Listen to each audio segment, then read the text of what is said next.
Right, now welcome back. Let's discuss now the significance of Europe Day 2024.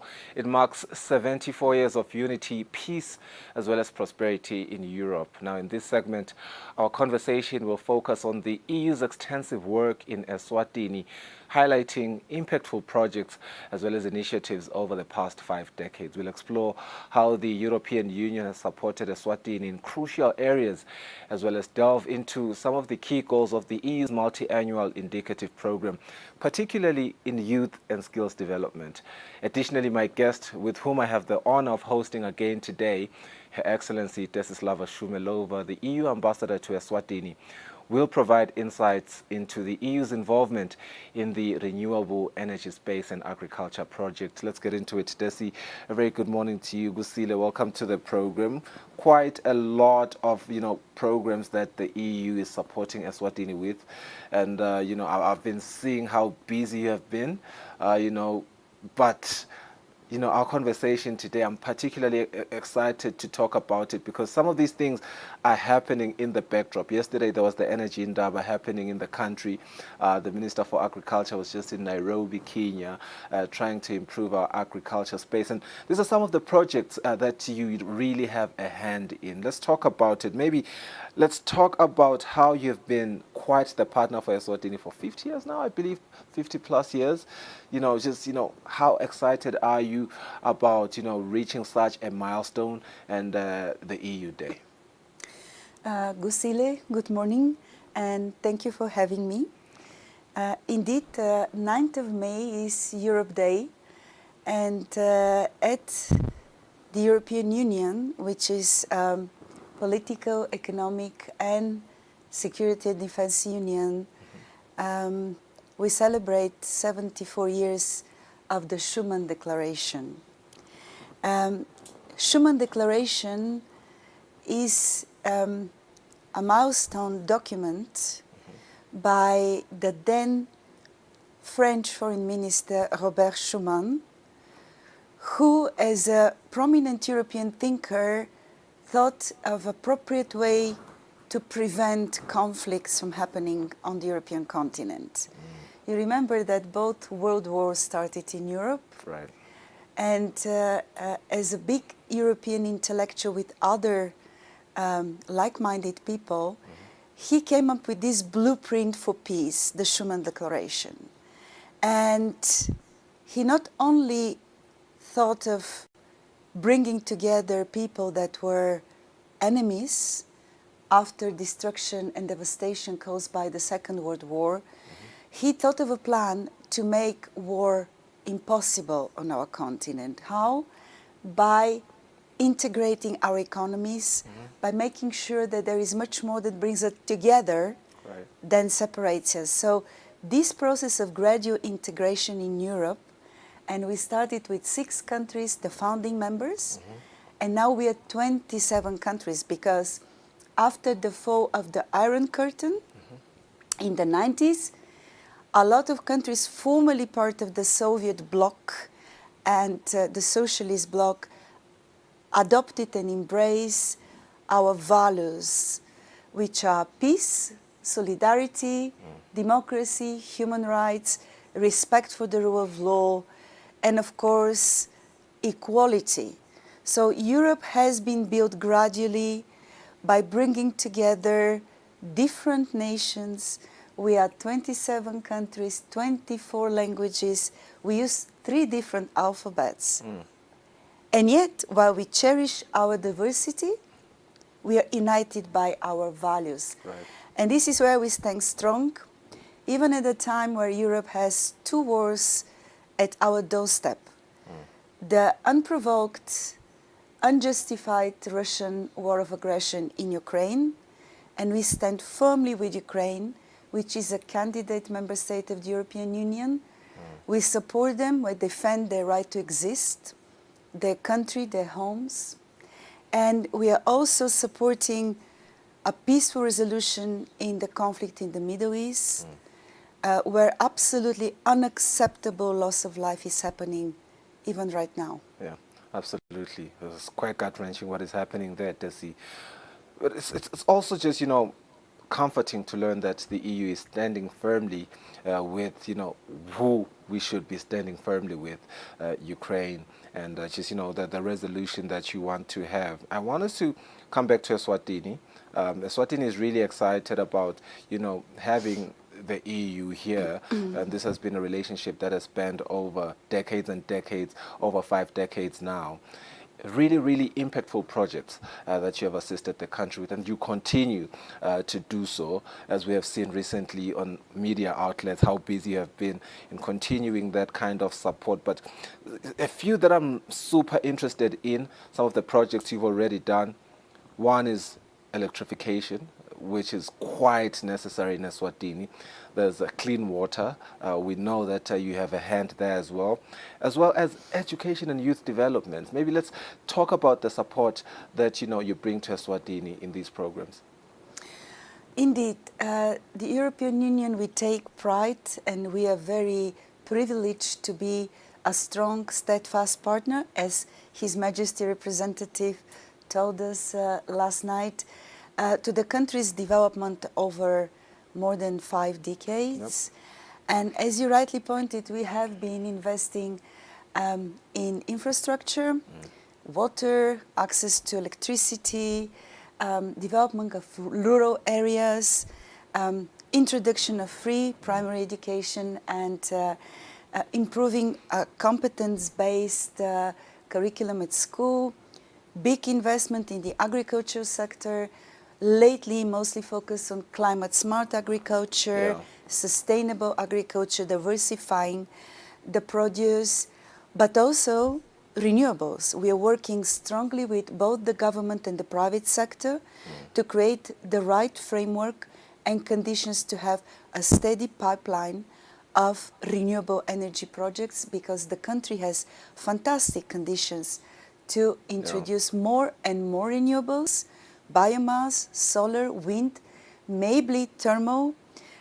So we are there with expertise and also with a lot of support, working closely with the electricity company, the regulator, and the private sector. As you mentioned yesterday, there was an energy in Dabo with a big focus on renewables. And having invested heavily in infrastructure, capital investments, we are now looking at something equally important, if not more important, which is development of human capital. Right. We live in a world with unprecedented challenges to humanity. We have to face climate change, increasingly devastating, unpredictable weather patterns. We have the big issue of biodiversity loss.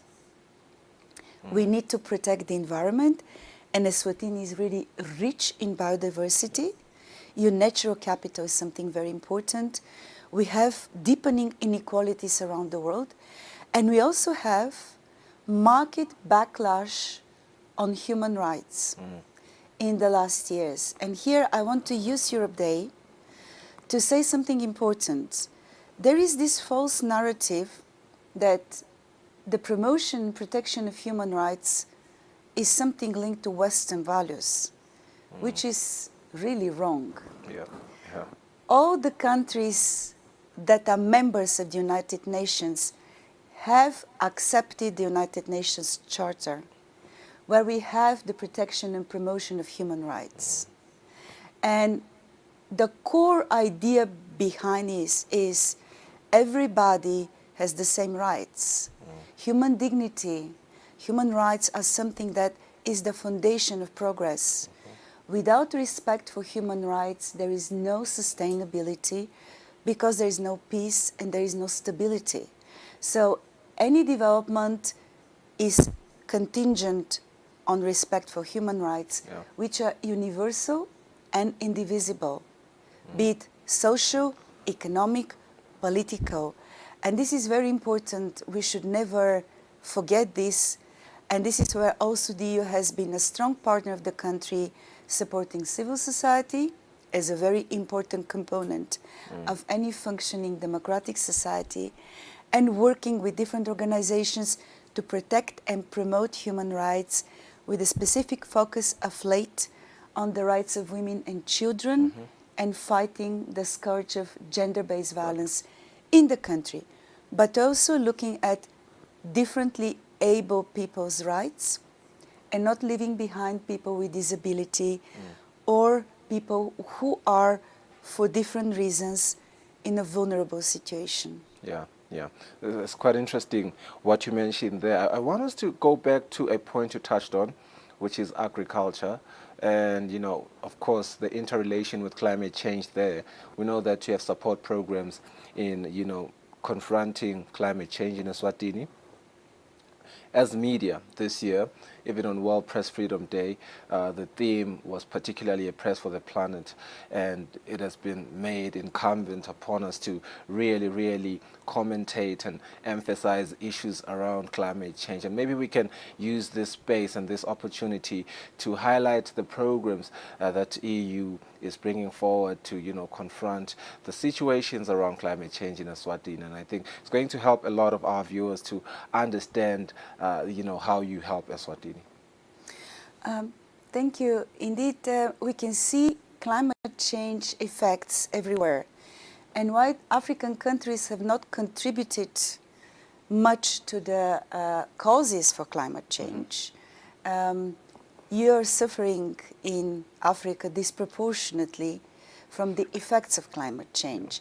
And this is where, as good partners, the European Union, our member states come with strong support for helping finance the response, helping support with expertise and through the Global Green Fund, developing countries to fulfill their commitments under the Paris Agreement, which is the big framework where all countries made commitments to work on mitigation, on adaptation, and it is very much linked also to the other big problem that we're facing, which is environmental degradation.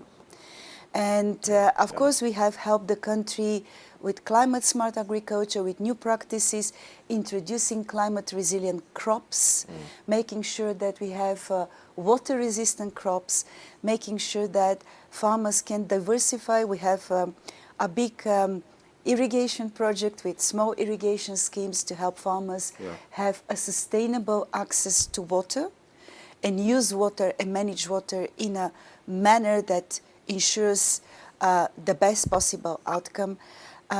But the issue of a peaceful and a new model of existence between man and nature is an existential issue for us.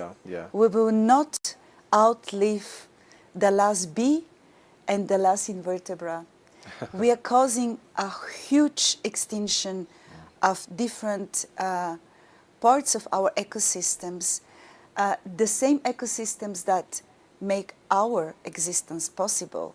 We need clean water, we need clean air, we need a good environment.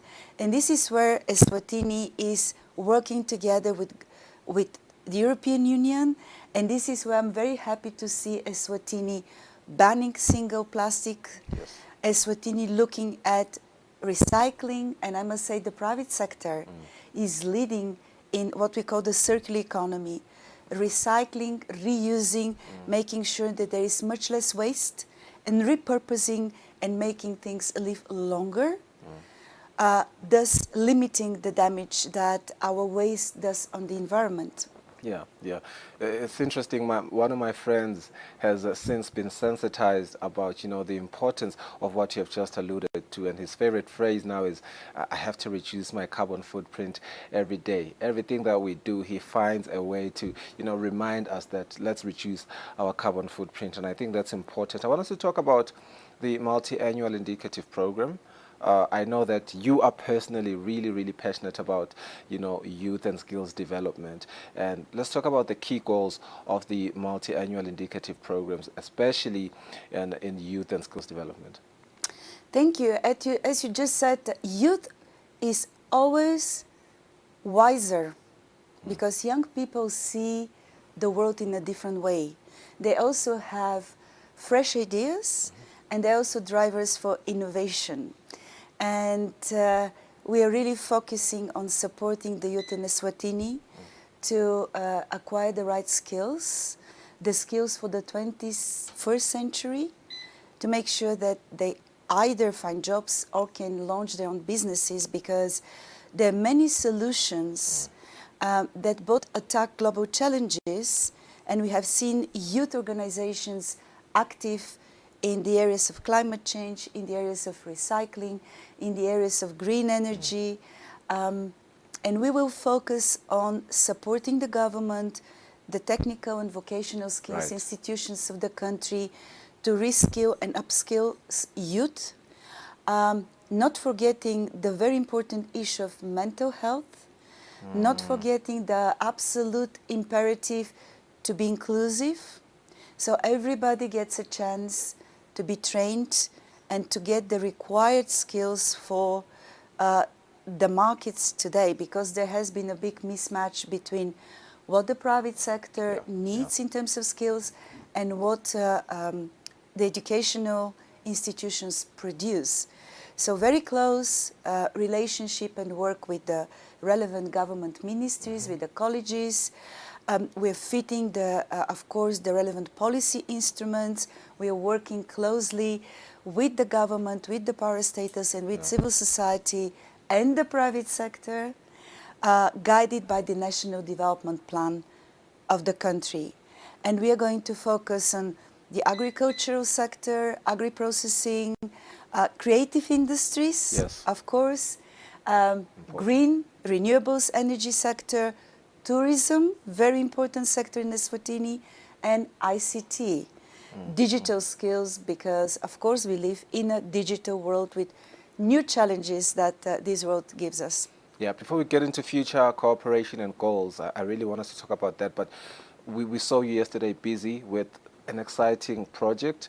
You know, the issue of book reading in Eswatini is something that needs to be emphasized every day and every day. Talk to me about that project.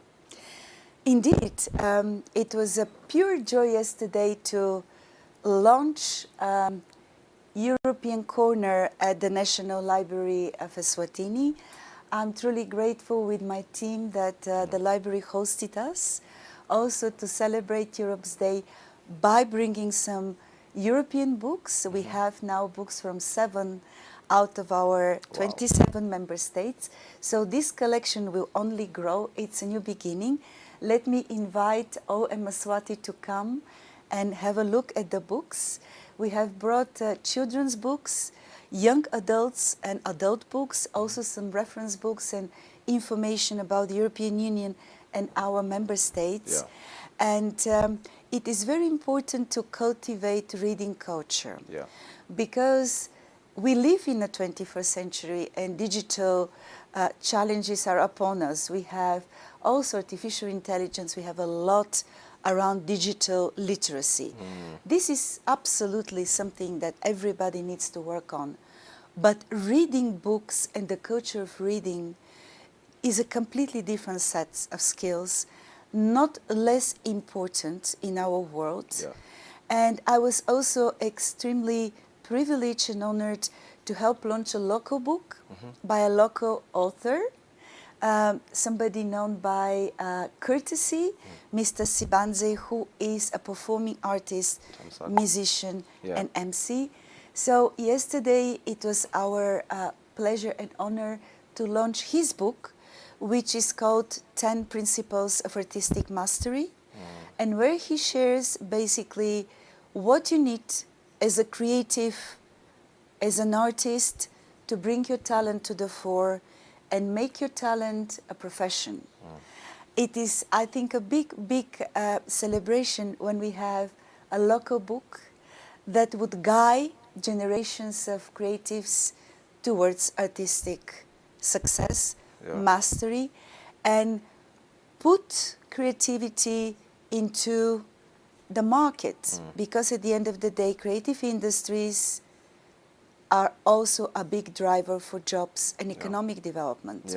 And we've seen your involvement there as well with, you know, art pieces, and always encouraging people in the art space to really reach out and go on for their dreams. I wanted to talk about this Samoa agreement, looking into maybe future cooperation and goals. What are the main objectives for the EU's partnership with Eswatini over the next 20 years, particularly with the new Samoa agreement in place now?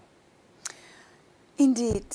Just to finish with the creative industries, of course, let me say that for the team of the EU delegation to Eswatini, one of our biggest moments in the year, of course, is the EU Bushfire Schools Festival, which happens on the Thursday before the big festival, which is a wonderful and strong collaboration and partnership with the House of Fire, with the Bushfire, and we bring children from all over the countries, rural areas. This year we're going to bring children from very, very poor backgrounds, also children with handicaps, children from the refugee camp in Paka, to enjoy the miracle of art and to discover that art can be a vocation, can be a profession, to dream and to learn through art.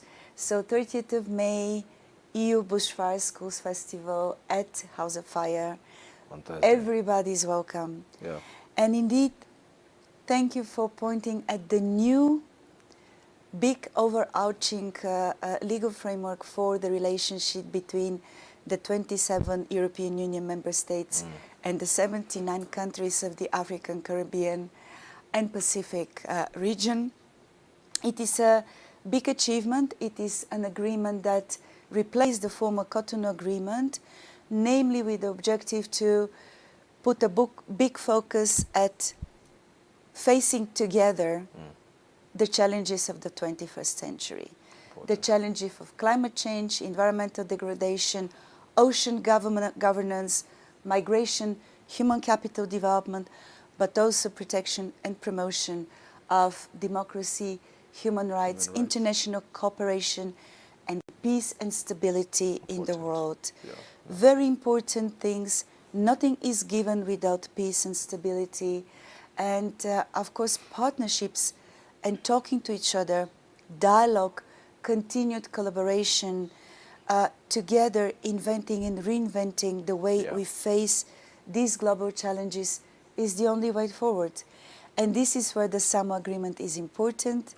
I must say that Eswatini should take big pride because it was the Kingdom of Eswatini that led the negotiations on the African protocol under the Samoa Agreement. So Eswatini took admirable leadership and successfully concluded these negotiations last year, and the country then signed the agreement on 14th of December last year.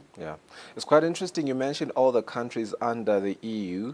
You also speak of the importance of, just for Eswatini to be a sovereign state in our bilateral and multilateral relations. And I think that allows us to have a conversation about the importance now of integrating Eswatini into regional and global value chains. How does the European Union plan to assist Eswatini, in integrating into those value chains? Of course, it is very important in a big, interdependent and gradually contested world to have regional integration and to work together.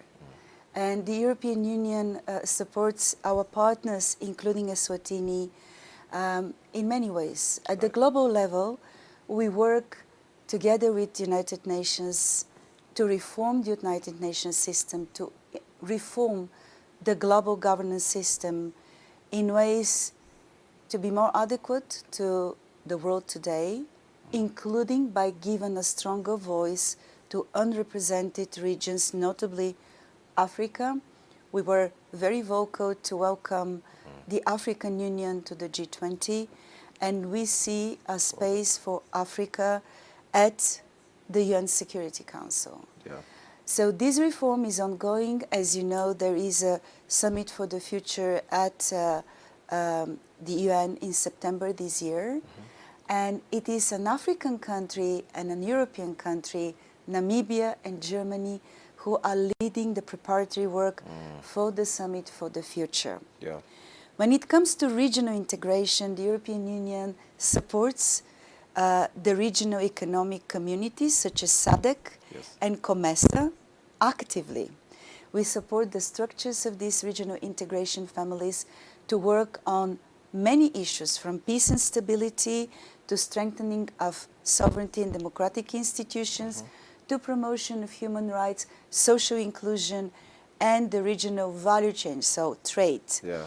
You know, the European Union, I mentioned, has grown through economic integration to trade, and we have also a very important trade agreement, the EU-SADC Economic Partnership Agreement, and a major objective of this agreement, of course, is stronger regional integration, supporting customs. You have one of the oldest customs union in the world, SACU, supporting SACU, supporting regional trade, removing barriers to trade, facilitating trade, and all this work, including on standards, including on ways to trade better, tariffs, is of course something that will serve the country, Eswatini, become very quickly and seamlessly part of the Africa Continental Free Trade Area.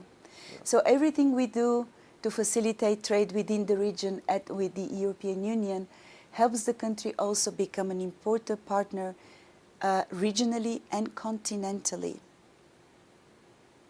I just like the fact that all the things that you're mentioning align perfectly with the Sustainable Development Goals, and as you mentioned, you know, globally you do work with the United Nations, as well as, you know, the Paris Agreement as well, even what is happening regionally. Everything that you mentioned, we really, really appreciate, Desi. Thank you so much for coming into the program today. Always a pleasure to have you providing the insights and the many, many projects and programs that you assist Eswatini and the rest of the globe with. Thank you so much. Thank you very much for having me, and happy Europe Day, celebrated in the beautiful kingdom of Eswatini. Yeah, and there you have it.